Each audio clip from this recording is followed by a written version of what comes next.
Now, I want to talk about this movie because I don't think a lot of people are really discussing it. The movie is called Borderline. It's a 2025 movie directed by Jimmy Warden. He also wrote this movie. He's the writer of Cocaine Bear, which was directed by Elizabeth Banks. That movie was a huge movie. A lot of people really loved that movie when it came out. I didn't love Cocaine Bear, and I don't really love Borderline. This movie is a 2025 thriller that follows a pop star who's stalked by a dangerously persistent man who escapes from a mental institution with the goal of marrying her. And this movie blends elements of home invasion thriller, celebrity stalker horror, and slasher comedy. This movie's set in 1990s Los Angeles. It stars Samara Weaving, Ray Nicholson, and also features Alba Baptista and Eric Dane. The movie's an hour and 34 minutes long. It was released in March. And this is a movie that went directly to digital. It didn't go directly to digital, but it went pretty quick. This did not have a very long theatrical run. Even when I went to the Regal and the AMC theaters, this movie wasn't playing, or maybe it was playing very briefly, but it wasn't given really enough chance to be seen on a lot of screens. And tonally, this movie is just all over the place. It's probably the biggest issue I had with this. I think the concept is really, really interesting.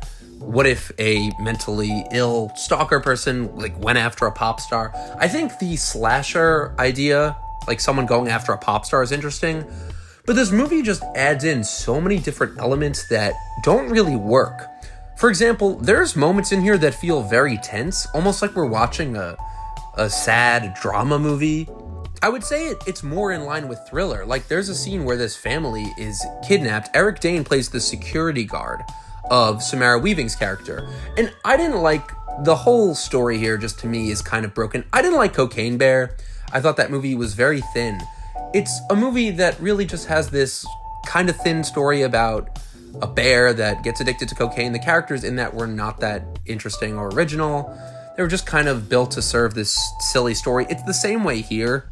The idea of this guy stalking this pop star is interesting. The idea of a person being so obsessed with someone, wanting to marry them, thinking, oh, they're in love with me, they're love bombing her. It seems like a cool idea. And the poster, kind of makes it look interesting. But there just isn't enough here. Overall, I thought this movie was just very all over the place. And it takes you out of it because there's little moments of physical comedy in here. Then there's moments where it goes into thriller territory. Then there's moments where it's just kind of being a drama. And for me, it just means the movie has moments where it just stops and slows down and then gets interesting and it stops and it slows down again. The thriller scene I was talking about is when Eric Dane, he gets kidnapped or his family gets kidnapped, and you think they take Eric Dane to the woods to kill him. And it seems pretty dark. I was thinking this is something out of The Sopranos or something. But then there's moments where there's comedy, or there's little physical comedy moments. I think both Samara Weaving and Ray Nicholson are really great. I just think the script is not great. This feels like a first draft of a movie. It feels like all the characters are here. There's a lot of set pieces, but nothing really comes together that naturally. I didn't find Samara Weaving's character of this pop star to be interesting at all. She feels incredibly flat. She doesn't really have an arc. She's just this pop star. She could be anyone. It doesn't even matter that she's famous. I think the inherent interesting thing about having a pop star being stalked by a killer is you can kind of put in satirical elements, or you can put in this grounded pop culture nod to things that are going on in real life, like with celebrities or paparazzi. But this movie just absolutely fails to do that. It fails to kind of make this connection to reality. It's just pretty aimless. The thrills aren't that thrilling, and the comedy isn't that funny. It has some cool characters, but there's never enough chemistry really to make it really come together. I feel like overall, this is a pretty long movie. It's about 90 minutes, but it really feels like it could be more of a contained episode of a TV show. That's something I find myself saying a lot whenever a movie has thin characters.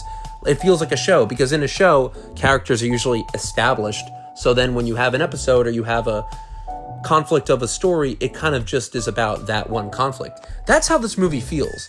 There's just this guy trying to stalk this singer, but we don't really care about anything else. We don't care about the stalker. We don't care about the singer. We don't care about her security detail or her friend or her boyfriend or the security guard's family. And these are all main characters, but they're just all so thin and empty. There isn't really much to go on. I think Jimmy Warden has some interesting ideas.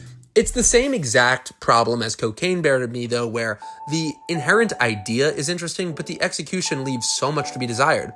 I mean, with Cocaine Bear, I thought that movie only had 2 sequences that were great, that involved the bear attacking people. The rest of the movie was just filler. This movie is similar in its visual and audio appeal in that the movie looks really good at points, the music is really good at points. It's almost like it wants to have this cool style, but the rest of the movie just falls flat. Like, for example, the opening title card I thought was very interesting how they did that. It looked cool, the music was fun to listen to, but the movie itself is just so silly and boring and just doesn't feel like it can take place in reality. And on top of that, you have so many interesting characters, like Ray Nicholson's character. Samara Weaving is great, but she's not really that interesting in this. There's also this French crazy girl who teams up with Ray Nicholson, who is also very thin, and then there's this big guy who's kind of like the dumb sidekick who Ray Nicholson recruits to help him with this kidnapping scheme. The way this movie just comes together and the way the characters come together, it could be done so much better. The movie needs more setups and payoffs. It needs more chemistry, more moments that the audience can feel like they can connect to these characters and then feel rewarded. Because that as it is, this just feels like some Netflix movie that got made very quick. None of the characters in this have depth. It just doesn't have much memorability, and as a result, there's not much rewatchability to this film. I just thought it was kind of dull and kind of a waste of a cool concept. So let me know what you guys think of Borderline. I don't really recommend it because it's not really a comedy, it's not really a horror, it's not really a thriller, it's not really a drama. It's kind of like all those movies mixed into one strange blender of a film.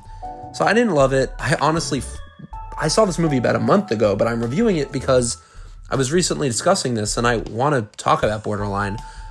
It's just a movie I already forgot about the end of this movie. It just isn't that memorable. So let me know what you guys think. Thank you so much for watching.